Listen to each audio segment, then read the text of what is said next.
recibir a Huguito, un gran amigo, y bienvenido que estés aquí, Huguito. Nos da mucho gusto, la verdad. Bienvenido, esperemos que no sea la última vez ni la primera vez. Bueno, pues la Iglesia Bíblica Atlanta les da la bienvenida a todos ustedes. Gracias por estar aquí. Vamos a hacer una oración para empezar y inclinamos nuestro rostro. Y, Señor Padre bendito, te damos la gloria y la honra a ti, Señor mío, porque eres el Dios omnipotente, omnisciente, omnipresente, Padre Santo. Te damos gracias porque nos permites abrir nuestros ojos, Señor mío. Gracias porque nos dice un alimento. Gracias porque podemos vernos, saludarnos, darnos un abrazo, Señor Padre Santo. En esta mañana quiero pedirte por cada uno de los que estamos aquí presentes, Señor Padre Santo. Gracias porque quitas toda barrera, Señor mío, para que podamos entender tu palabra, Señor mío. También por la predicación, Señor Padre bendito, por que has puesto las palabras en el pastor, Señor, para que nos pueda dar el mensaje, Señor, y a nosotros sabiduría e inteligencia para poder entender lo que tú nos quieres decir, Señor Padre Santo. Por los hermanos que vienen en camino, tráelos con bien, Señor Padre Santo, si no, cuídalos donde quiera que estén, Señor mío.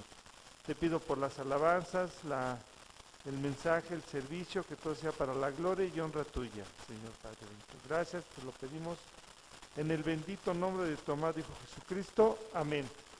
Vamos a leer Proverbios 28, hermano.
Bueno, ay, ahora sí me espanté hasta yo.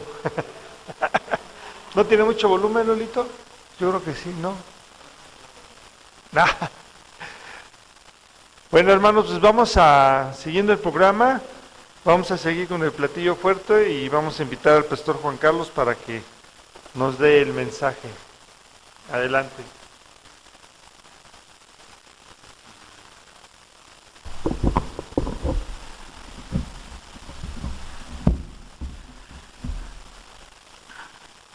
Qué gusto verles nuevamente. Siempre es un gusto ver, y más a los que son fieles y leales con la causa de Cristo, ¿verdad? Vamos a... Bueno, estamos listos y como ya vamos de por sí un poquito atrasados, pues a darle que es mole, ¿no? Estamos estudiando la carta a los Colosenses, obviamente, recordarán. Hace 8 días vimos los primeros 12 versículos. Bueno, Salvador estuvo aquí, expuso los primeros 12 versículos. Hoy vamos a continuar a partir del versículo 13 de Colosenses. Y vamos a recordar un poquito del contexto, pues, para no perdernos en la narración. Recuerdan que ¿cómo es que nació una iglesia en Colosas si Pablo nunca estuvo en Colosas o nunca se detuvo ahí? En fin, ¿cómo es que nació la iglesia en Colosas? Por Epafras. ¿Y quién era Epafras? Era un colosense. Exactamente, escuchó el evangelio en Éfeso porque Pablo, aunque no estuvo en Colosas, estuvo 3 años en Éfeso predicando, y todo el mundo, dice el libro de los Hechos, todo el mundo venía a escuchar a Pablo, ¿no? Y así muchos conocieron a Cristo y después regresaban a sus tierras natales y compartían el evangelio, y así es como nace la iglesia en Colosas. Para cuando Pablo está escribiendo esta carta, recuerden que Pablo estaba en la cárcel en Roma.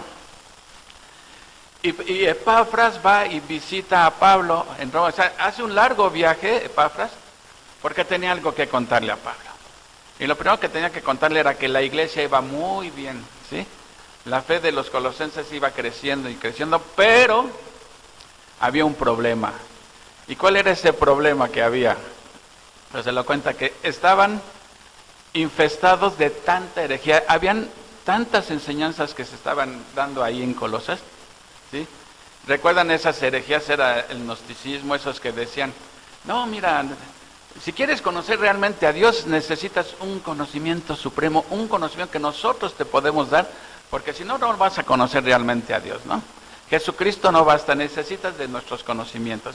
Eso por un lado. Por otro lado andaban los judíos diciendo, no, sí, cree en Cristo, pero aparte tienes que circuncidarte, observar la ley, etcétera, días festivos, etcétera. Habían otros que estaban diciendo, no, mira, tienes que adorar a los ángeles también. Es importante que adores a los ángeles, ¿sí? Había otros que decían que la materia era mala, que esta era su filosofía. Aunque Dios hizo el mundo, Dios es bueno, pero el mundo está lleno de maldad, ¿sí? Entonces, la materia es mala. Entonces, los estoicos decían, la única manera de ir creciendo espiritualmente es castigando tu carne, ¿no? Y date unos latigazos en la espalda y todo, y solamente así se puede dominar la carne. Y otros, por el contrario, decían, bueno, si la carne es mala, pues sigamos pecando, ¿no? Entonces, darle vuela a la hilacha. Al cabo, pues la materia es mala, si el cuerpo es malo, podemos pecar, pero el espíritu está bien puro, bien santo. O sea, la carne es la que peca, pero el espíritu sí se mantiene puro. Eran sus ideas que tenían, ¿no? Y entonces, Epafras va y visita a Pablo y le cuenta todos los problemas que hay. Y esto es lo que motiva a Pablo a escribir esta carta, para corregir todas esas herejías. Y hace 8 días vimos que lo primero con lo que comienza Pablo es haciendo una oración, agradeciéndole a Dios por la fe y el amor que estaban mostrando los colosenses, ¿sí? Y cómo esa fe y ese amor era fortalecido por la esperanza que tenían los colosenses de recibir su herencia. Así que como algún día, eso era lo que los motivaba, como nos debe motivar a nosotros lo que nos espera algún día, ¿no? Nos debe motivar, ¿sí? Y esa esperanza se basa en el evangelio que estaba conquistando a todo el mundo, bueno, todo el mundo conocido en ese entonces, ¿sí? Y Pablo les dice, bueno, por esta razón deben de estar agradecidos a Dios. Y eso es abuelo de pájaro, los primeros 12 versículos. Así que ahora sí ya Pablo se va a dedicar a atacar esas herejías. Y para atacar esas herejías va a utilizar 4 argumentos, pero contundentes, ¿sí? Para demostrar, primero, que Cristo es el Salvador. No hay otro Salvador más que Cristo. Va a demostrarles a todos esos falsos maestros que Jesucristo no solamente es Salvador, sino también es Creador. Es el Creador. Les va a demostrar que Cristo es la cabeza de la iglesia. Y por último, 4 argumento que va a utilizar es que Cristo es el Hijo amado del Padre. Así que vamos a orar para que Dios nos ayude, nos ilumine y podamos entender, pues siquiera la mitad de lo que dice su palabra. Amado Padre Celestial, cuántas gracias te damos, Señor, porque eres bueno, porque eres bondadoso, Señor, porque eres misericordioso y lleno de gracias. Gracias porque eres nuestro Padre, por los méritos de Cristo, Señor, no por los nuestros. Y Padre, te agradecemos tanto que hoy nos hayas permitido abrir los ojos, porque mucha gente ya no los abrió, Señor. Han partido ya a la eternidad. Y si partieron sin ti, es cosa terrible, Señor. Gracias, Padre, porque nos permites estar en este lugar y poder estudiar tu palabra, Señor. Por lo cual te pedimos que sea tu palabra la que nos enseñe, que me ayudes a exponer tu palabra, Señor. Que no sean mis palabras, sino tu palabra misma, Señor. Que es tu voz la que se está oyendo en esta mañana. Danos un corazón sensible, un corazón humilde y sobre todo un corazón enseñable. Que estemos dispuestos a ser enseñados por tu palabra, porque el beneficio es para nosotros. Te lo pedimos en el nombre de tu Hijo Jesucristo. Amén. Así que pues vamos a abrir nuestras Biblias, por favor, en el libro de Colosenses.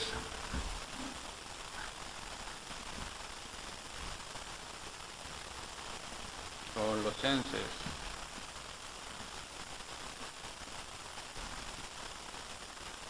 Y vamos a ver, ya estamos en Colosenses.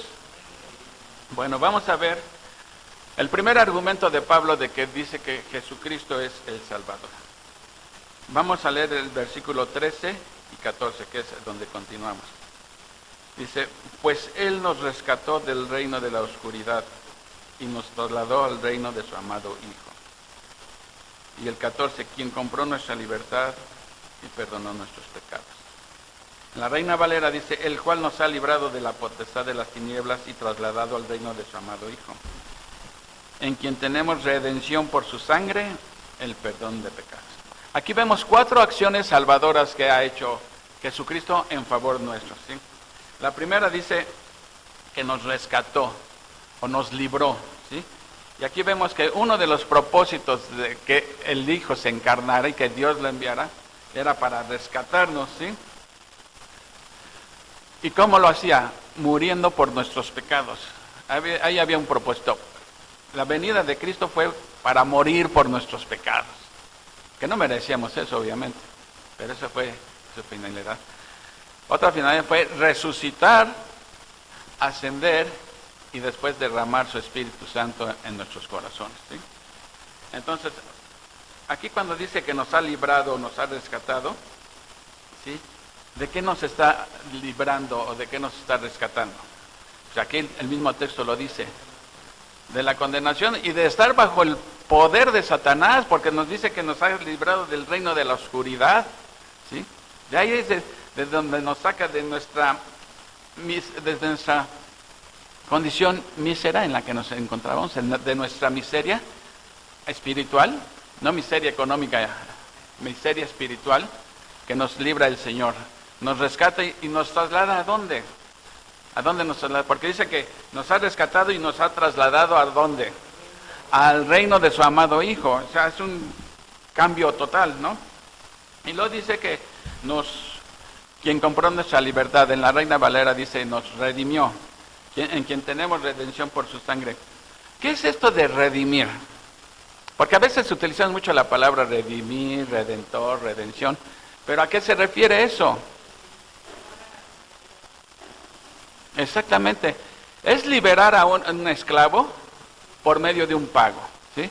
Nosotros éramos esclavos del reino de Satanás, ¿sí? Ahí estábamos, esclavos al pecado, a Satanás, etcétera. Cristo hace un pago. Miren, antes, en los tiempos de Pablo, incluso alguien podía estar condenado a muerte y alguien podía llegar y redimirlo. O sea, efectuar un pago por la libertad de él. Y obviamente el que hacía el pago, ya ese esclavo, esa persona le pertenecía porque la redimió. ¿Sí me explicó? Entonces Pablo está diciendo que Cristo nos redimió a nosotros, ¿sí? O sea, Él pagó una deuda que para nosotros era impagable, la deuda del pecado. ¿Y cómo pagó? Con su sangre preciosa, sangre que no estaba contaminada por el pecado. Ahora yo me pregunto, ¿por qué no podía morir otra persona en vez de Jesucristo? Tenía que ser alguien puro y santo Dios solamente Dios. Entonces Dios el Hijo se encarna para morir por nuestros pecados. Si no, un pecador no puede pagar por del pecado de otro, ¿sí? Cada quien paga por su propio pecado, ¿sí? Y luego dice, al redimirnos, nos ha perdonado los pecados. Ahora sí que la redención llevaba de la mano el perdón de pecados. Ustedes recuerdan que una de las últimas frases que Jesús dijo en la cruz, consumado es, muy bien, 2 palabras, pero en griego es una sola palabra, tetelestai. Tetelestai, que bueno, lo tradujeron en la Reina Valera como consumado es, pero realmente esa palabra tetelestai era para cancelar una deuda. O sea, cuando alguien liquidaba una deuda, le ponían sello tetelestai, que quiere decir totalmente pagado. Entonces, Jesús dijo totalmente pagado. ¿Qué fue lo que pagó? Nuestro pecado, la deuda por nuestro pecado, ¿sí? Por eso dijo tetelestai, ¿sí? Entonces, cuando Cristo hace eso, ahí es donde comienza la buena obra del Señor en nosotros. Recuerden que dice, aquel que comenzó la buena obra será fiel en continuarla, ¿sí? Entonces, en ese Cristo es en el que hemos puesto nuestra confianza. El que nos ha rescatado, el que nos ha trasladado, el que nos ha redimido y el que nos ha perdonado nuestros pecados. En ese Jesús está nuestra confianza. Es en quien confiamos nosotros. No estamos confiando en Juan de las Pitas ni en nadie, ni en nuestras obras, ni en nosotros mismos. Confiamos enteramente en lo que Cristo hizo en la cruz y es lo que está diciendo Pablo aquí. El primer ataque contra estas gentes. Pero ahora les va a demostrar que Pablo, que Jesús no es únicamente Salvador. Ahora sí que como decía Raúl Velasco, ¿cómo decía? Aún hay más, pues aún hay más. Vean lo que dice el versículo 15. Dice, Él es la imagen del Dios invisible.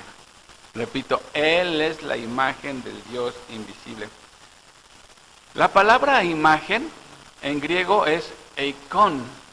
¿Cómo dicen que se dice? Eikon, de donde deriva la palabra española ícono, ¿sí? Que quiere decir una réplica exacta, ¿sí? Una réplica exacta. Miren, por ejemplo, en Hebreos 1:3 dice, el cual siendo el resplandor de su gloria, se está refiriendo a Jesús, aquí el autor, y la imagen misma de su sustancia, y quien sustenta todas las cosas con la palabra de su poder. Eso lo dicen en Hebreos. Bueno, lo que quiere decir Pablo es que si Jesús es la imagen exacta de Dios, está diciendo, en Cristo se hace visible el Dios invisible. Exactamente, ¿sí? Es donde podemos ver claramente a Dios. Tú quieres conocer a Dios, tienes que conocer a Jesucristo, ¿sí? Y a Jesucristo solamente lo conocemos por medio de su palabra, no a través del quena, del activo, del vanidad. No, tiene que ser a través de su palabra, no tiene que ser por opiniones humanas, por lo que revela la palabra acerca de Cristo, ¿sí? Fíjense, Juan 1:1, el Evangelio de Juan 1:1 desde el principio dice así, en el principio era el verbo, y el verbo era con Dios, ahí está hablando que estaba con alguien, con Dios, y luego dice lo que era, y el verbo era Dios. Ustedes saben que los testigos aquí son bien marrulleros y ahí en su Biblia le traducen, no sé si lo han visto, ponen en lugar de poner y el verbo era Dios, le ponen ellos un Dios. Y hay un problema teológico y gramatical porque para empezar en griego no existe el artículo indeterminado, ¿sí? Y ellos lo ponen un Dios, ¿sí? Y también hay otras herejías que han echado en su Biblia, ¿sí? Dice en el 2, este era en el principio con Dios, todas las cosas por Él fueron hechas y sin Él nada de lo que ha sido hecho fue hecho. ¿De quién está hablando de eso? Del verbo. Está hablando del verbo. ¿Y cómo sabemos que el verbo se refiere a Jesús? Pues porque en el versículo 14 dice, y aquel verbo fue hecho carne y habitó entre nosotros. Entonces, ¿de quién está hablando aquí Juan? De Jesucristo, ¿sí? Nos está diciendo que todo fue creado por medio de Jesús. Todo lo que existe, que es la idea que va a dar ahorita Pablo, ¿sí? En el 1:18 dice, a Dios nadie le dio jamás, el único Hijo que está en el seno del Padre, Él le ha dado a conocer. Ahora fíjense qué interesante es. Esa palabra conocer es de donde viene la palabra exegesis, ¿sí? ¿Y qué es cuando te dicen, hay que hacer la exegesis de un texto? Dice, vamos a interpretarlo, a explicarlo, ¿sí? Entonces cuando dicen que Jesús nos dio a conocer al Padre, quiere decir que Jesús nos lo está revelando, ¿sí? Lo que es el Padre lo podemos saber por medio de Jesucristo, ¿sí? Entonces, el Dios invisible se hace claramente visible en el Hijo, ¿sí? De tal forma que si queremos conocer al Padre, y Jesús lo dijo, cuando le dijo, muéstranos al Padre, dijo, ay, tanto tiempo tengo con ustedes y todavía me dicen, muéstranos. El que me ha visto a mí, ha visto al Padre. O sea, Jesús muchas veces habló acerca de su deidad, ¿sí? Jesús nos ha revelado al Padre. Ahora fíjense, qué interesante, porque vamos a ver que en aquel entonces, como ahora, hay quienes niegan la deidad de Jesucristo. Fíjense, dice en Juan 17:5, ahora pues, Padre, glorifícame tú al lado tuyo con aquella gloria que tuve contigo antes de que el mundo fuese. ¿Qué está diciendo ahí Jesús? Padre, ya cuando se acercaba la hora, glorifícame ahora con aquella gloria que yo tuve contigo antes de que el mundo fuese. Pero vean, escuchen lo que dice Isaías 42:8, dice, yo Jehová, este es mi nombre, y a otro no daré mi gloria, ni mi alabanza a esculturas. Qué interesante esto. Dios está diciendo que Él no comparte su gloria con nadie, con nadie. Y Jesús por acá está diciendo, Padre, glorifícame ahora con esa gloria que tuve contigo antes de que el mundo fuese. Si Dios no comparte su gloria con nadie, y Jesús está diciendo, glorifícame con esa gloria que tuve contigo antes de que el mundo fuese, ¿a qué conclusión llegamos? Que Él es Dios, que Él es Dios. Si está diciendo, si Dios no comparte su gloria, y Jesús dice, con esa gloria que tuve contigo, es porque Jesús es Dios. No hay duda, Dios no va a compartir su gloria ni con ángeles ni con nadie, ¿sí? Luego fíjese, dice, Él es la imagen del Dios invisible. Y luego dice en el mismo que dice, el primogénito de toda creación. El primogénito de toda la creación. ¿Ustedes han escuchado esa herejía del arrianismo? ¿El arrianismo en qué consiste esa herejía? Bueno, se llama arrianismo porque el fulano que la difundió se llamaba Arrio. En el año 256 al 336 fue el tiempo que él vivió. Arrio decía que Jesucristo no era Dios, no era Dios. Negaba la deidad de Cristo, ¿sí? Entonces decían, Arrio decía, Jesús no puede ser eterno como el Padre. Jesús es un ser creado. ¿Quién ha tomado esa idea últimamente? Bueno, desde el siglo pasado. Los testigos de Jehová. Esa herejía fue declarada herejía y quedó ya casi en el olvido, pero a partir del siglo pasado los testigos tomaron esta herejía, ¿sí? Y ustedes saben que ellos niegan categóricamente la deidad de Jesucristo. Dicen que Él es un ser creado. Y este es el versículo que usan para decir, mira, y pónganse abusados porque el día que se topen a uno en la calle les va a decir, no, Jesús no es Dios. Mira, aquí dice, Él es el primogénito de toda la creación, ¿sí? Ahora, tenemos que entender qué quiere decir la palabra primogénito, ¿sí? Porque tiene más de un significado la palabra primogénito en griego, ¿sí? La palabra griega es prototokos. Proto, primero, tokos, engendrado. Entonces, literalmente significa el primer engendrado, ¿sí? Entonces, si tú no conoces un poquito el griego, te va a dormir el testigo. Vas a decir, pues aquí dice el primer engendrado. Pero lo que se les olvida a ellos, voluntariamente o involuntariamente, o por ignorancia, que esa palabra prototokos tiene dos significados, ¿sí? Miren, por ejemplo, ahorita antes de explicar, yo les digo la palabra río. ¿Tú qué piensas de qué quise decir? Río. ¿Tú? Agua. ¿Alguien allá? Javier, ¿tú qué piensas cuando digo río? Agua. Pues yo me refiero a risa, me río. ¿Sí? O sea, es la misma palabra, pero en un contexto estoy diciendo otra cosa.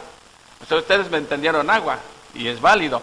Pero cuando yo digo me río, del verbo reír, pues, ya no, o dices banco, piensas en un banquito como este, o piensas en una institución bancaria. O sea, a veces una palabra, en todos los idiomas pasa eso. Entonces, en esa cultura judía la palabra prototokos sí se refería al orden cronológico, ¿sí? Al tiempo. Pero en otras se refiere a rango, ¿sí? Miren, un ejemplo, miren, el caso de Esaú y Jacob. ¿Quién de los dos eran gemelitos? ¿Quién de los dos era mayor, Esaú o Jacob? Esaú. Entonces, cronológicamente, ¿quién era el primogénito? Esaú. Pero Dios escogió a Jacob para que recibiera la bendición. Entonces, ¿quién era el primogénito ahí desde el punto de vista de rango? Jacob. Entonces, ¿qué quiera decir literalmente el primer engendrado? Tiene otro uso esa palabra que se refiere a rango, a preeminencia. Miren, ¿quién era mayor, Juan el Bautista o Jesucristo? ¿Quién era mayor? ¿Por cuánto tiempo? 6 meses, ¿sí? Vean lo que dice Juan, dice en Juan 1:15. Dice, Juan dio testimonio de él y clamó diciendo, este es de quien yo decía, el que viene después de mí es antes de mí porque era primero que yo. Y esa palabra primero es proto también. Entonces, ¿quién era más viejo? Juan, cronológicamente. Pero en rango, él mismo lo está diciendo. Jesús es primero que yo. En otras palabras, Jesús es por sobre todas las cosas. O sea, miren, tan simple. No se puede ser creador y al mismo tiempo un ser creado. No se puede, ¿sí? O eres creador o eres una criatura, ¿sí? Entonces, tenemos que entender, para cuando te topes con un testigo de Jehová, no te duerma, porque la palabra prototocos no se refiere exclusivamente al primer engendrado, ¿sí? Sino también se refiere a rango, ¿sí? A rango, ¿sí?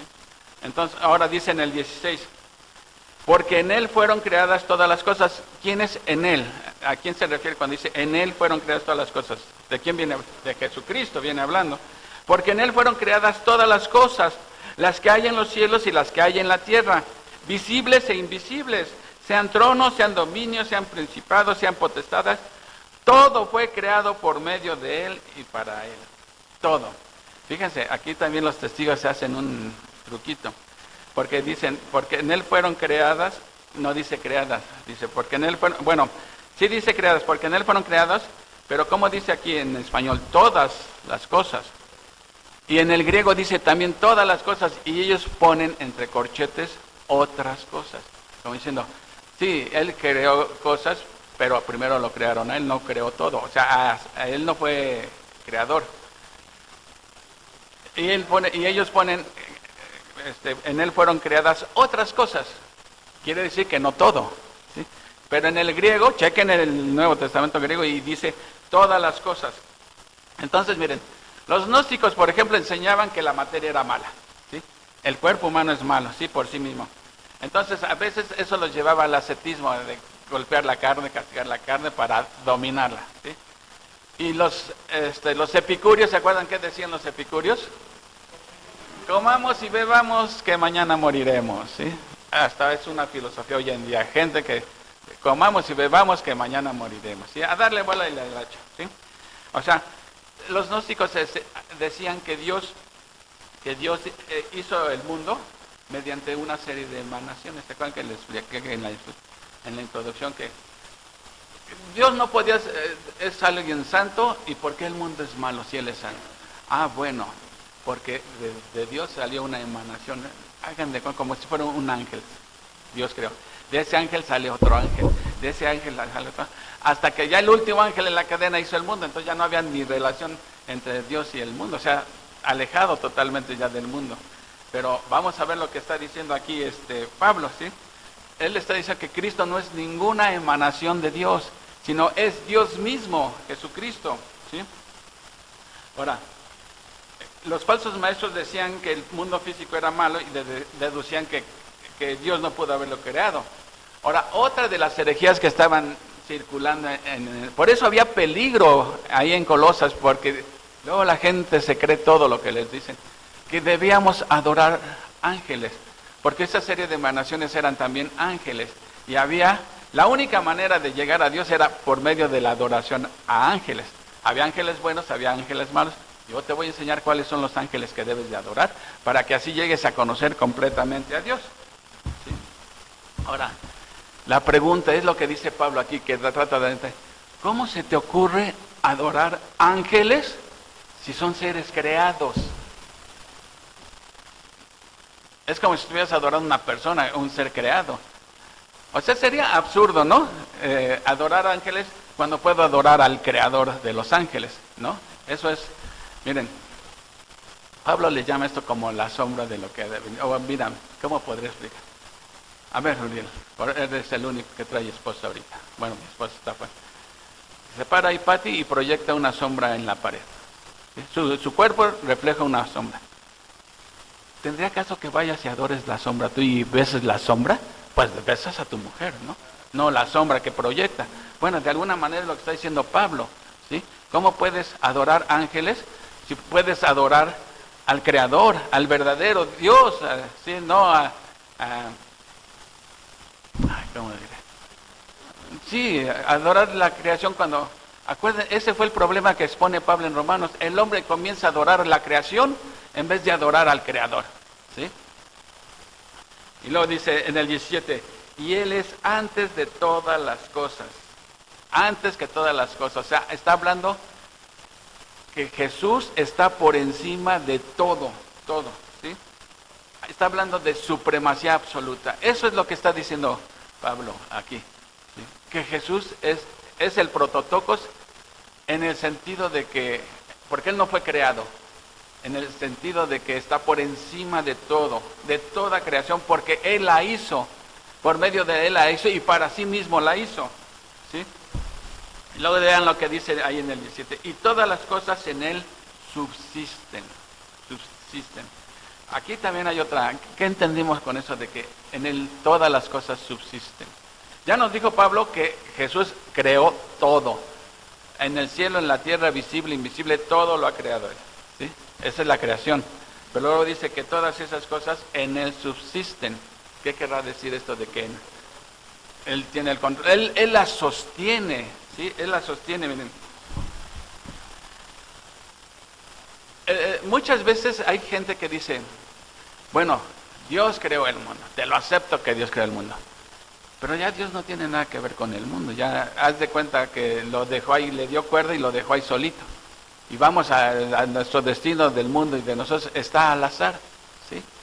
Y aquí Pablo está diciendo, no, todo lo que Jesús creó, Él mismo lo sostiene, lo mantiene en armonía. Miren, vamos, les decía, imagínate que la tierra se alejara tantito del sol, que se alejara tantito en su órbita, ¿qué pasaría? Nos congelamos, o si se hace un poquitito para más, nos quemaría. Entonces, habiendo tantos astros hay en el universo y se mantiene un orden, ¿quién hace eso? O sea, ¿es la casualidad? ¿Sí? ¿Es el azar? No, dice, todas las cosas Él es el que las mantiene en armonía, ¿sí?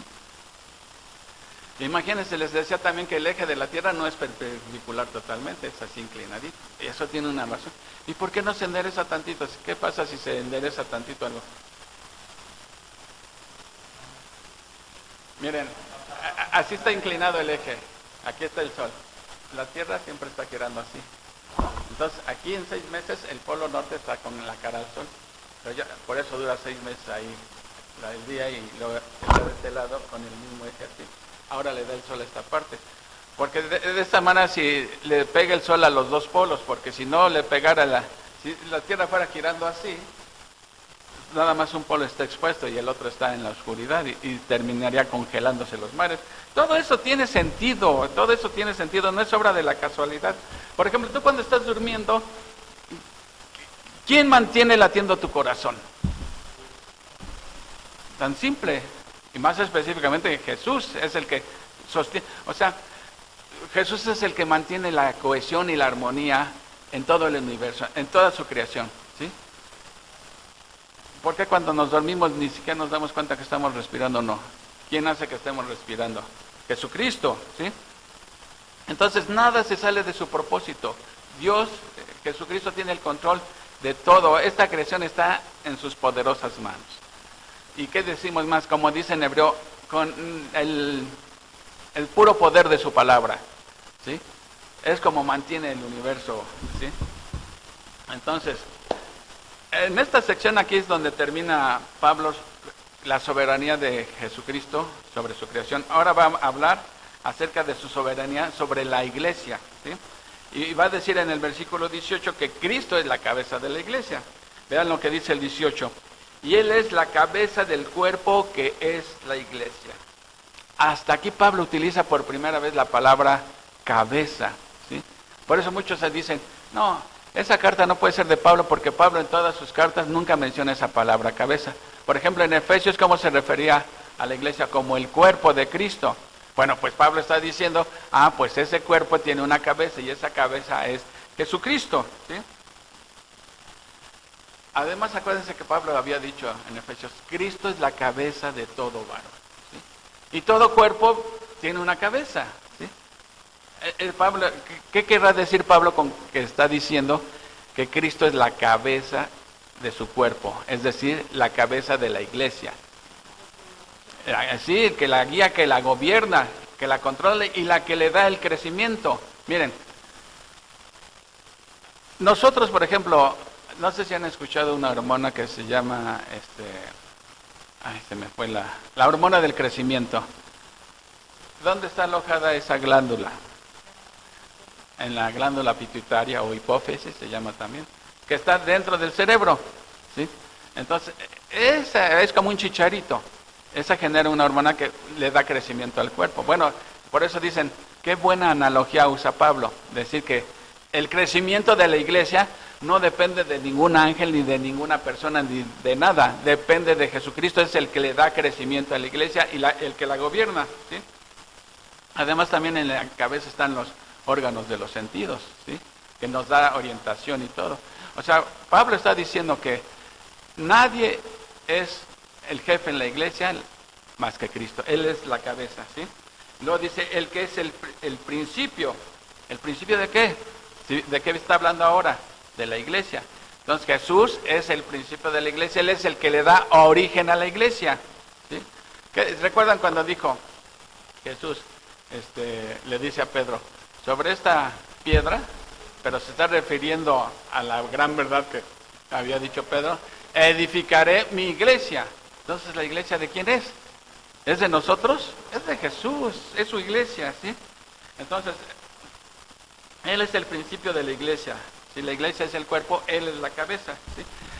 Es, en cierta manera, la iglesia es la nueva creación de Cristo. O sea, ya Él había hecho una creación, ahora está haciendo otra creación, la iglesia, ¿sí? Luego dice, el primogénito de entre los muertos.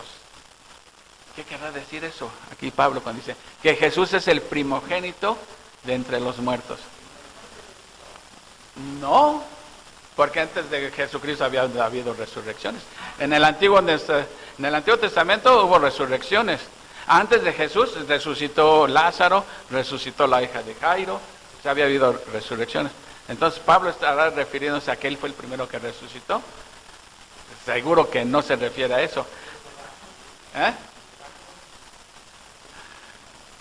Cuando dice el primogénito de dice el primogénito de entre los muertos, quiere decir que es el primer ser humano que resucitó para ya no volver a morir. Porque todos los que resucitaron antes volvieron a morir algún tiempo. Lázaro finalmente murió, la hija de Jairo murió, los que del Antiguo Testamento murieron. Jesús fue el primero que resucitó para jamás morir. Y resucitó con un cuerpo glorificado, como el que tendremos nosotros cuando venga la resurrección, ¿sí? Entonces, ese título es que el que habla de la preeminencia de Jesucristo, que Él es el primogénito de entre los muertos. Es decir, el primero que resucitó para nunca volver a morir, ¿sí? Y dice alguien, Jesús resucitó de la muerte y su resurrección prueba el señorío de Cristo sobre todo el mundo material. Jesús tiene el control de la vida y de la muerte, ¿sí? Del Hades también, ¿sí? Todo aquel que confía en Cristo también vencerá la muerte. Esto es fabuloso, fabuloso. Como creyentes nosotros sabemos que algún día tenemos que morir, a menos que ocurra el rapto antes, ¿sí? Algún día tenemos que morir. Pero ¿cuál es la confianza? ¿Cuál era la confianza que tenían los colosenses? Su esperanza, que iban a resucitar otra vez con cuerpos glorificados. Ya no vamos a resucitar con este mismo cuerpo, porque estos cuerpos no están diseñados para la eternidad. Estos cuerpos envejecen, se enferman, ¿sí? Que si se enferman, ¿no? Se deterioran, envejecen. No sirve para la eternidad Pues, con 70 años ya miren cómo anda mi cuerpo, ¿sí? Entonces, no sirve para la eternidad. Entonces, el saber que vamos a resucitar, miren, ¿cómo lo sabemos que vamos a resucitar? Porque Cristo resucitó. ¿Y cómo sabemos que Cristo resucitó? Pues porque la palabra lo dice y nuestra fe está en la palabra, ¿sí? Miren, yo siempre he dicho, el que no cree en la Biblia, créanme, no le queda nada en qué creer ya. Y va a creer terminando creyendo cualquier burrada que le diga. Nuestra confianza debe ser en la Biblia, ¿sí? En la Biblia. ¿Cómo sabemos que tenemos vida eterna? Pues porque la Biblia lo dice, que el que pone su confianza en Jesús para salvación tiene vida eterna, ¿sí? Entonces, esa resurrección es la certeza en la que nos regocijamos todos los que hemos puesto confianza en Jesús. Y luego dice ahí mismo, en ese mismo versículo, para que en todo tenga la preeminencia. Todas estas cosas son argumentos para que Jesús tenga en todo la preeminencia. ¿Qué es esa preeminencia? La prioridad, siempre. Debe ser la prioridad de nuestras vidas, ¿sí o no? Debe de serlo. Miren, fíjense, por la muerte de Cristo en la cruz, Él fue exaltado y elevado a la condición que realmente le corresponde. Y les voy a leer Filipenses 2, 5 al 11. Aquí dice Pablo, haya pues en vosotros este sentir que hubo también en Cristo Jesús, el cual siendo en forma de Dios, no estimó el ser igual a Dios como cosa que aferrarse, sino que se despojó a sí mismo tomando forma de siervo, hecho semejante a los hombres. Y estando en la condición de hombre, se humilló a sí mismo, haciéndose obediente hasta la muerte y muerte de cruz. Por lo cual, dice, Dios también lo exaltó hasta lo sumo y le dio un nombre que es sobre todo nombre, para que en el nombre de Jesús se doble toda rodilla de los que están en los cielos y en la tierra y debajo de la tierra, y toda lengua confiese que Jesucristo es el Señor, para gloria del Dios Padre. Jesús dice que se despojó, cuando se encarnó se despojó, pero ¿de qué se despojó? ¿De sus atributos divinos? O sea, cuando Jesús se hizo carne ya no era Dios, Él seguía siendo Dios, entonces no se despojó de sus atributos divinos, Él seguía siendo Dios hecho hombre en carne, tenía dos naturalezas, que a veces usaba sus atributos divinos y otras veces no los usaba, ¿sí? Pero dice aquí, eso es lo que se llama la kenosis. ¿De qué se vació entonces Jesús? Lo vimos hace rato, de su gloria. Porque por eso le dice al Padre, Padre, vuélveme a cubrir con esa gloria que tuvimos juntos, ¿sí? Fue de lo que se despojó. No se despojó de sus atributos divinos. No dejó de ser Dios por el hecho de que se encarnó, ¿sí? Entonces, si Cristo es el Señor del universo, la lógica es que deberíamos darle la honra y gloria y su lugar de preeminencia, ¿sí? Por último, viste en los versículos 19 y 20.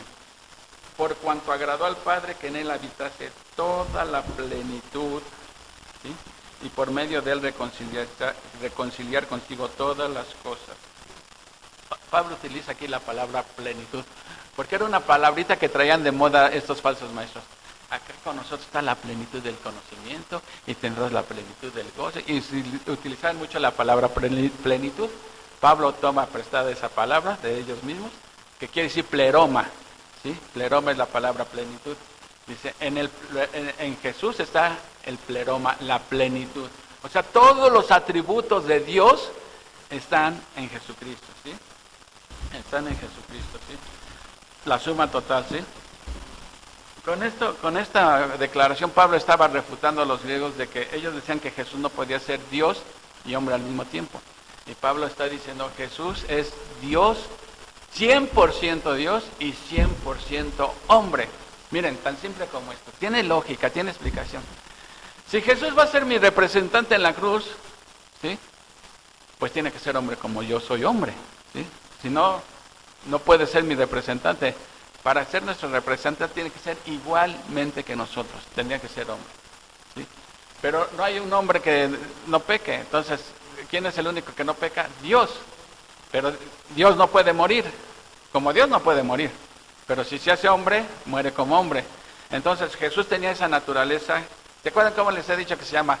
Esa naturaleza, eso, la unión de la divinidad con la naturaleza humana de Jesús. No era 50 y 50, era 100 y 100, ¿sí? Para que pueda morir por mí, tiene que ser hombre y tiene que ser sin pecado, y sin pecado solamente Dios. Bueno, Dios conjuga en Jesucristo eso, ¿sí? Por eso es tan simple como esto. Por eso Cristo puede servir de enlace entre Dios y el hombre. Porque ¿qué otro ser humano tiene esas dos naturalezas como para servir de enlace entre Dios? Nadie, ni María, ni San Pablo, ni nadie. Tenía esas dos naturalezas, solamente Jesús. Por eso dice, hay un solo mediador, Jesucristo. Es el único que puede servir como mediador, ¿sí? Ahora ya por último dice, entonces, Pablo aquí está condenando que quieran reducir la divinidad de Cristo o su humanidad. Porque hay unos que negaban la divinidad. Otros negaban su humanidad, los docetistas que dicen nada más era la apariencia de humano. Que se pongan a estudiar la palabra de Dios realmente, ¿no? Jesús era Dios y era hombre al mismo tiempo. En el 20 dice, y por medio de él reconciliar consigo todas las cosas, así las que están en la tierra como las que están en los cielos, haciendo la paz mediante la sangre de su cruz. Otro de los propósitos de Jesucristo al morir en la cruz y haberse encarnado, era reconciliar con Dios todas las cosas, ¿sí? O sea, ese es el propósito. Nosotros estamos sin reconciliación con Dios. Bueno, Cristo hace la reconciliación posible. Por ejemplo, dice, justificados pues por la fe, tenemos paz para con Dios. Lo contrario de paz es enemistad. Entonces, ya por el simple hecho de haber puesto confianza en Jesucristo, ya comienza la reconciliación con Dios, ¿sí? Pero Pablo dice que aquí va a ser la reconciliación total, ¿sí? La reconciliación total de todas las cosas. Ahora, ¿esa reconciliación para quién es? Primeramente para los que creen, porque aquí también agarran este versículo para enseñar algo que se llama universalismo, ¿sí? Porque dice en el 20, y por medio de él, o sea de Cristo, reconciliar consigo todas las cosas, ¿sí? Pero dice, las que están en los cielos, ¿sí? Y en la tierra. Por ejemplo, esta reconciliación incluye a los que creemos en Jesucristo. Pero ¿qué más incluye? Dice también cosas. ¿Qué más se va a reconciliar con Dios? La creación, exactamente, ¿sí? Por ejemplo, cuando vimos Isaías 11, ¿se acuerdan que una de las características del reino milenial, cuando Cristo venga a reinar en el milenio, antes del estado eterno, está diciendo algo sobre el león y el lobo, el cordero y la vaca? Dice, ahí dice, miren, les veo el versículo, morará el lobo con el cordero, y el leopardo con el cabrito se acostará, y el becerro y el león y la bestia doméstica andarán juntos, y un niño los pastoreará. La vaca y la osa pasarán, sus crías se echarán juntas, el león como el buey comerá paja. El niño de pecho jugará sobre la cueva del áspido, o sea, de la serpiente, y en recién destetado extenderá su mano sobre la caverna de la víbora. Va a haber armonía en la naturaleza. Ahorita no hay. Ahorita pon un cordero con un león y vas a ver quién se almuerza a quién, ¿no? Pobre corderito, no quisiera ver. Pero en aquel entonces va a haber reconciliación en todas las cosas, ¿sí? Va a volver a su estado uno. Ahora, no es universalismo, voy a decir por qué. Porque aquí dice, consigo todas las cosas, pero esas cosas no incluye a Satanás. No incluye a los ángeles caídos, los que están, bueno, fíjense, es interesante, nosotros pecamos igual que los ángeles, hemos sido pecados, pero Dios ha pensado redimirnos a nosotros, y a un ángel, a un demonio, los ángeles buenos no necesitan redención, porque nunca han pecado, y los ángeles malos, Dios no los va a perdonar, los tiene ahí guardados y lo dice para condenación eterna, ¿sí? No. Por eso no incluye, porque muchos dicen, finalmente todos vamos a ser salvos. Por ese versículo que dice, reconciliar todas las cosas, pero no incluye ni a Satanás, ni a los demonios, ni incluye a los incrédulos tampoco. Sería absurdo que incluyera a los incrédulos. Entonces, ¿para qué murió Cristo si finalmente nos piensa perdonar a todos? Sería absurdo, ¿no? Hay un propósito en todo esto, ¿sí? Ahora, estoy diciendo que se va a reconciliar aún la naturaleza. Fíjense lo que dice Romanos 8, ya lo vimos esto. Porque la creación fue sujetada a vanidad, la creación, no por su propia voluntad, sino por causa del que la sujetó en esperanza. ¿Quién sujetó a la creación? Dios fue el que maldijo la tierra. Por culpa de Adán, Dios maldijo la tierra. Dijo, por tu culpa maldita será la tierra. Espinas y cardos te producirán. Entonces, espinas y cardos son los terremotos, tsunamis, todas esas sequías, todas esas cosas, es a causa del pecado, ¿sí? Ahora vean en Romanos 8:21, dice, porque también la creación misma será libertada de la esclavitud de corrupción a la libertad gloriosa de los hijos de Dios, porque sabemos que toda la creación gime a una y aún está con dolores de parto hasta ahora. ¿Cómo está ahorita la creación? Con dolores de parto. Ahora, ¿por qué Pablo utiliza la creación dolores de parto? ¿Cómo son los dolores de parto? empiezan suavecitos y de vez en cuando. Luego ya más seguiditos y más fuertes. Y luego ya más seguido y más fuerte, ya hasta que ya no me vuelvo a casar. Ay, sí. Pero ¿qué viene después del alumbramiento? La felicidad de ver a tu hijo recién nacido, ¿no? Se te olvidan hasta todos los dolores cuando ves a tu hijo recién nacido, ¿no? Bueno, aquí porque hacen la analogía.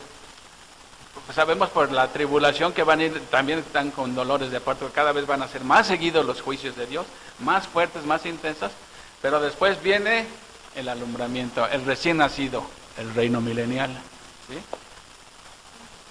Fíjense, hoy en día hasta a veces he visto grupos cristianos orando por salvar la ecología y salvar la naturaleza, pero se les olvida una cosa, que fue Dios quien la maldijo. ¿Cómo van a revertir una maldición de Dios? Podrán aminorar los efectos de la maldición, pero no la pueden revertir, ¿sí? Dios se lo dijo a Adán claramente, ¿sí? Le dice, maldita será la tierra por tu causa, con dolor comerás de ella todos los días de tu vida, espinos y cardos te producirán. El pecado de Adán fue lo que trajo la consecuencia, ¿sí? Entonces, observen entonces, ¿qué respuesta le da Pablo a todos aquellos que le querían robar su deidad a Cristo? ¿Vieron el título del mensaje hoy en el boletín? ¿Qué más quieres? Pregunta Pablo, ¿qué más quieres? ¿Qué más necesitas? Te está demostrando que Jesús es el único que salva, que es el creador de todo, es el que te sustenta, el que hace que despiertes por las mañanas, ¿sí? Y Él es el que va a reconciliar todas las cosas, ¿sí? ¿Qué más quieres? Es lo que Pablo le está diciendo a los colosenses. Bueno, ¿qué más quieres si Jesús es suficiente para su salvación, para su santificación? No necesitan todas esas clases de enseñanzas de los herejes que, mira que Cristo más conocimiento, Cristo más rituales, Cristo más adoración a los ángeles y así. No, Cristo no necesita nada de eso para salvarnos. O es salvador total o no es salvador de nada. Por eso Él dijo claramente, consumado es, totalmente pagado. Si ya Jesús pagó la deuda, ¿qué nos queda a nosotros por pagar? Si ya dice que está totalmente pagado. Y legalmente una deuda nunca se cobra dos veces. El ejemplo que pongo siempre. Ahorita Pati rompe ese vidrio, viene Lupita y se lo cobra, pero ella no tiene para pagar. Gabriel dice, yo pago el vidrio que rompió ella. ¿Sería justo que se lo vuelva a cobrar a ella el vidrio? Si ya alguien lo pagó. Si Cristo ya pagó por nuestros pecados, ¿sería justo que Dios nos los vuelva a cobrar a nosotros? No, eso es lo que Pablo quiere decirle a los colosenses. Jesucristo basta y sobra para salvarnos. No hagan caso de esas burradas, ¿sí? Ahora, desgraciadamente el ser humano está distanciado de Dios. ¿Por qué? ¿Por qué está? Por el pecado, ¿sí? Por cuanto todos pecaron y están destituidos, separados de Dios. Esa es nuestra condición. ¿Qué es lo que podemos hacer? Confiar en Jesucristo como nuestro único y suficiente Salvador. Que Él ya pagó por nosotros, ¿sí? Entonces, si alguien que no está reconciliado con Dios se presenta en nuestro camino, ¿qué le diríamos? ¿Hay manera de reconciliarse con Dios? Claro que hay manera de reconciliarse, ¿sí? Ahora, si aquí alguien ya está reconciliado con Dios, bueno, también esto es para ti, dice Pablo. Para el que no conoce de Cristo hay solución, de reconciliarse con Dios por medio de Cristo, poner su confianza en Cristo totalmente, reconocer que es pecador, que no se puede salvar por sí mismo, que su pecado merece la condenación, pero que Cristo ha pagado por él o por ella, ¿sí? Cristo lo ha hecho ya. Entonces, ¿qué nos queda? Confiar plenamente en Jesucristo, pero 90% y 10% en otra cosa, en otra energía. 100%, miren. Nosotros que ya hemos sido reconciliados con Dios por medio de Cristo, ¿qué importancia tiene para nosotros este pasaje? Se los va a decir, Pablo dice, para que en todo tenga la preeminencia. ¿Qué nos está diciendo? Que Él debe de estar en primer lugar, segundo lugar, cuarto lugar. Y realmente, o sea, debemos ser honestos. ¿Realmente está Cristo en primer lugar? nada más de dientes para afuera o en la práctica. ¿Sí? A veces preferimos, si Jesús estuviera en lo primero, ¿sí?, vendríamos más gente a la iglesia. Si fuera Jesucristo lo primero en mi vida, no me costaría ningún trabajo pararme los domingos para venir a escuchar la palabra de Dios, ¿sí? Porque Cristo debe estar primero, ¿sí? Y a veces anteponemos ante Cristo tantas cosas que, bueno, este pasaje nos abofetea un poco, ¿no? Nos abofetea un poco porque a veces no está Cristo en primer lugar en nuestras vidas. Y Pablo dice, miren, les di 7 características de Cristo. La primera característica es que es Dios mismo hecho carne. La primera característica. La segunda característica es el primogénito de la creación. Y ya dijimos que no es el primer ser engendrado, es el que está en rango por encima de todo. Tercera característica que nos dio es el creador del universo. Cuarta característica es la cabeza de la iglesia, es nuestro jefe. Quinta característica es el primogénito de entre los muertos. El primer ser que resucitó para no morir otra vez, con cuerpo glorificado. Es el único ser, sexta, donde radica totalmente la plenitud de Cristo. Y esto me lleva a Colosenses 2.8, que lo vamos a ver pronto. Dice 2.8, dice, mirad que nadie os engañe. Entonces, ¿qué quiere decir? Que podemos ser engañados, ¿sí?, por medio de filosofías y huecas sutilezas, según las tradiciones de los hombres. O sea, aquí se ve que las tradiciones no tienen autoridad, ¿no? La palabra es la autoridad, la palabra, no la tradición. Según las tradiciones de los hombres, conforme a los rudimentos del mundo y no según Cristo, porque en Él habita corporalmente toda la plenitud de la deidad, y vosotros estáis completos en Él, que es la cabeza de todo principado y potestad. ¿Necesitamos algo? ¿Qué más necesitamos? Si en Cristo está todo está en Cristo. ¿Qué nada más necesitamos? Ahí está todo. Entonces, analicemos si realmente Jesús está en primer lugar en nuestra vida. Y si no, pues ahí está una llamada de atención para darle a Cristo su lugar. Nos acaban de decir todo lo que es Cristo y no lo tenemos en primer lugar. Bueno, ahora, ¿no vieron en las noticias? Bien, no quisiera alargarme tanto, pero bien, ¿no vieron ayer en las noticias que de Roma nos traen una reliquia de San Judas Tadeo? ¿Sí lo vieron la noticia? Era el brazo de San Judas Tadeo. Desde Roma lo van a traer a México. Pasó por España, no sé si ya llegó aquí a México, pero se ve la idolatría de la gente. Miren, para empezar, ¿tú crees que va a ser el brazo de San Judas Tadeo? O sea, eso no es otra cosa que idolatría. Ahora, esas personas dicen creer en Cristo, pero también van a creer en una reliquia. Y le van a pedir a la reliquia porque Él es ¿cómo le dicen? El de las causas imposibles, no sé qué. San Judas Tadeo. O sea, es lo que te digo, lo que pasaba en Colosas hace 2000 años, pasa hoy en día, ¿sí? La gente dice creer en Cristo, pero también confían en una reliquia y le piden una reliquia y que les haga el milagro de la reliquia. ¿Sí? Está eso mal, ¿no? O combinan su cristianismo con filosofías orientales, eso del Feng Shui, las chakras, ¿sí? Aún el yoga, piensan que es para acercarse más a Dios, ¿sí? En fin, la psicología también a veces. Miren, Jesucristo es suficiente. Miren, cuando Pablo le dijo a Timoteo, toda la escritura es inspirada por Dios y útil ¿para qué? Para enseñar, para redarguir, para corregir y para instruir en justicia. Ahí está todo. Y nunca le dice Pablo a Timoteo, mira, sazónalo la palabra de Dios, sazónala con tantita filosofía oriental, o con tantita autoayuda, o con tantita psicología, ponle. No, es suficiente la palabra de Dios, ¿sí? A fin de que el hombre esté enteramente preparado para toda buena obra, ¿sí? Entonces, vamos a pararle hoy aquí, mis hermanos, porque realmente este pasaje, sí, yo cuando lo leo digo, ay, tanto que me falta todavía, pero bueno, peor es no reconocer lo que nos falta, ¿no? Vamos a orar, mis hermanos. Amado Padre Celestial, pues te damos las gracias, Señor, por tu palabra, especialmente esta sección que habla tan claramente acerca de tu Hijo Jesucristo. Es el pasaje cristológico más importante del Nuevo Testamento. Si queremos saber quién es Jesucristo, necesitamos estudiar este pasaje. Tú nos has dicho todo lo que es nuestro Salvador, Señor. No solamente es nuestro Salvador, sino es nuestro Creador y nuestro sustentador y el que nos reconcilia contigo, Señor. Te damos las gracias por este maravilloso Salvador que ha venido a morir por nuestros pecados.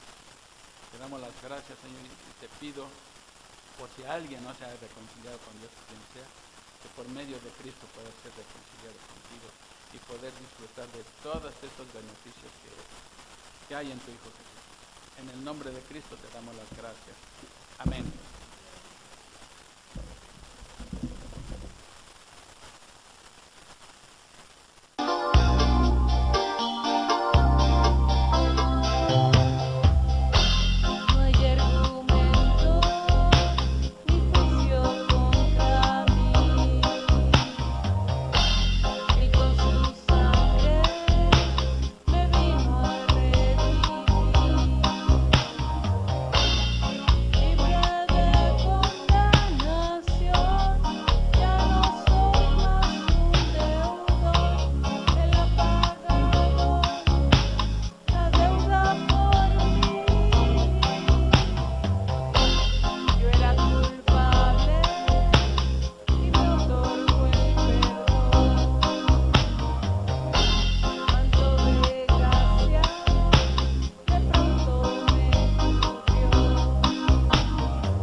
Bueno, hermanos, vamos a hacer una oración por la ofrenda. Invitamos al hermano Armando, si nos hace el favor de orar.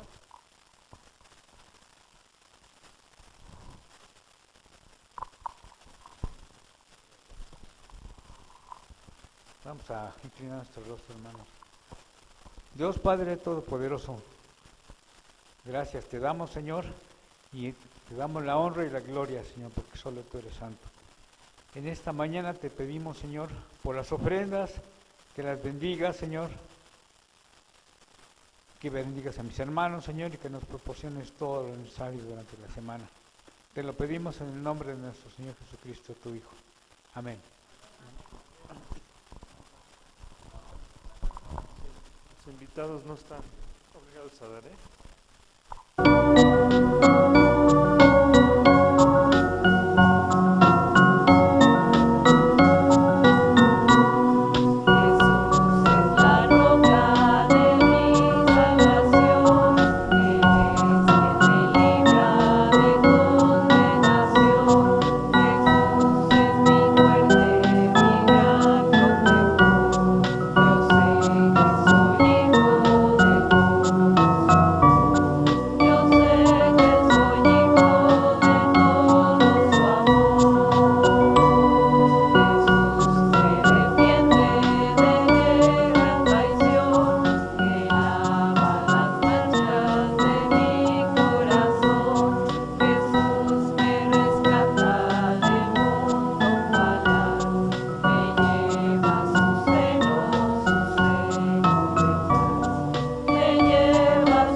Jesucristo el Redentor, quien se dio a sí mismo.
las gracias, Señor mío,